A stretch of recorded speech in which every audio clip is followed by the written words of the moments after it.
Just minutes after takeoff, a massive explosion. It plunged almost vertically into the Bijlmermeer apartment complex in Amsterdam. The plane carried depleted uranium. The cockpit voice recorder, CVR, was never found. The beginning of a mechanical tragedy. On the evening of October 4th, 1992, at John F. Kennedy International Airport, a Boeing 747-200F belonging to El Al Israel Airlines was preparing for a long journey to Tel Aviv, with a technical stop in Amsterdam. With the familiar exterior of a giant freighter, no one could have known that it hit a host of technical problems that had never been adequately addressed. The aircraft was nearly 13 years old, and according to maintenance records, it was due for a major overhaul in a few weeks. Before takeoff, U.S. aviation authorities had initially refused to grant clearance for the flight. The reason was clear. LAL's maintenance log showed that critical engine parts had not been inspected according to Boeing's procedures. But after a few exchanges and a quick check, the aircraft was still allowed to leave New York. At the time, no one thought a few lines in the maintenance log would be the start of one of the greatest aviation tragedies in Dutch history. The four Pratt & Whitney JT9D engines roared, lifting the steel mass of over 370 tons off the ground. Everything proceeded normally, according to schedule. But beneath the calm were tiny cracks in the engine suspension system, weak points invisible to the naked eye. They lay dormant for years, waiting for the exact moment when the plane entered the most vulnerable phase of its flight, immediately after leaving the runway. And that night, those cracks became the spark for a tragedy no one could stop. Warnings ignored. The flight segment from New York to Amsterdam lasted more than 7 hours, and right during that stage, the 747 had already begun to speak out. The flight crew reported several minor technical faults, ranging from an unstable autopilot system to abnormal voltage fluctuations and radio interference in the cockpit. To an outsider, these malfunctions might sound harmless. But to anyone who had worked with aircraft for decades, they were warning signs. A 747 never complains without reason, especially when these faults appeared simultaneously. When the plane landed at Amsterdam Schiphol, LL maintenance engineers were called in. They performed a quick inspection for a few hours. No parts were disassembled, no components were closely scrutinized. A few lines were added to the logbook. Problem temporarily fixed, qualified for continued operation. No one objected. In the industry, such decisions happen daily. Time pressure, the cost of grounding the aircraft, and the belief that it's fine for now normalized the minor faults. In reality, that 747 was not stable. It was pre-announcing its fate one system at a time. But at a busy airport like Schiphol, where hundreds of flights took off and landed every day, no one stopped to listen.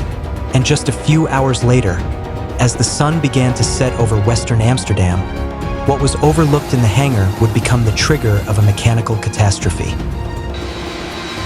A peaceful beginning. The LL 1862 flight crew that day consisted of 3 people. Captain Yitzhak Fuchs, 59 years old, a man who had spent over 3 decades in the skies. First Officer Arnon Ohad, 32 years old, younger but confident and disciplined, and Flight Engineer Gadlia Sofer, 61 years old, whose role was to ensure all systems operated correctly. They were all familiar names within the LL flight team, highly experienced, familiar with this huge Boeing 747 cargo plane as if it were their second home. AT-1821. The aircraft weighing over 300 tons began to taxi onto the Schiphol runway. The weather in Amsterdam that day was calm, without strong winds, ideal conditions for departing on a long-haul flight to Tel Aviv. The roar of the GE jet engines was steady, indicating a safe start. In the cockpit, nothing was unusual. All indicators were stable, all procedures were correctly followed. From the control tower, controllers watched the Boeing 747 slowly leave the ground, climbing into the sky in the soft twilight. To them, this was just a routine flight, a cargo plane leaving Amsterdam like hundreds of others every day. But no one knew that just minutes later, A small detail in the wing structure would turn this peaceful flight into an aviation disaster that would force the world to re-examine how we understand flight safety. When the wing was torn OFF, less than 3 minutes after leaving the ground, the LL Boeing 747 was at an altitude of about 6,500 feet when a violent explosion roared from the right wing. The sound was unlike any normal engine noise. It was the sound of metal fracturing. One of the engine mounting pins, called a fuse pin, had cracked due to metal fatigue, something invisible to the human eye during routine inspections. When this pin broke, engine number 3 detached from its pylon, colliding violently with the outer engine number 4. The impact tore both engines off the right wing, taking with them electrical wiring, fuel lines, and a section of the flaps that in just a few seconds. The aircraft lost almost all its control capability. The right hydraulic system was severely damaged, making it impossible for the pilots to balance the wings normally. The 747 began to roll to the right, becoming unstable. Captain Fuchs immediately requested to return to the airport, but the plane no longer operated like a 747. It had lost more than a third of its lift and control. On the air traffic control radar, LL 1862 began flying in a chaotic circle, with its speed changing erratically. In the operations room, engineers realized this was no ordinary fault. They were witnessing one of the most serious mechanical failures ever to occur on the Boeing 747 series. Returning at all costs. When the 2 right engines disappeared, the Boeing 747 banked sharply to one side, as if pulled down by its own weight. In the cockpit, Captain Fuchs and First Officer Ohad tried to maintain balance by increasing the thrust of the 2 remaining left engines.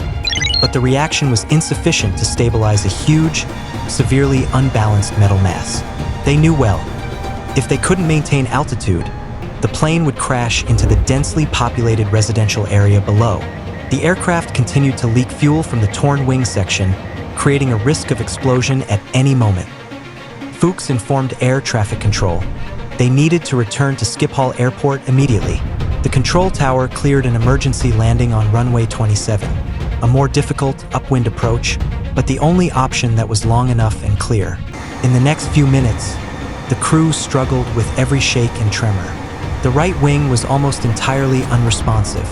The flaps, which helped slow the aircraft and keep it stable during landing, were destroyed. The captain was forced to use thrust and rudder to keep the plane in an almost balanced state. But every time they tried to adjust, the 747 slid further to the right, slowly but surely. From the ground, people beneath the flight path saw a 747 flying at an abnormal bank angle, descending and leaving a thin smoke trail, a clear sign of an aircraft fighting for every second of existence. The final turn of the tragedy, as the Boeing 747 attempted a 360-degree turn to approach the runway, the heavily damaged right wing section no longer had enough lift.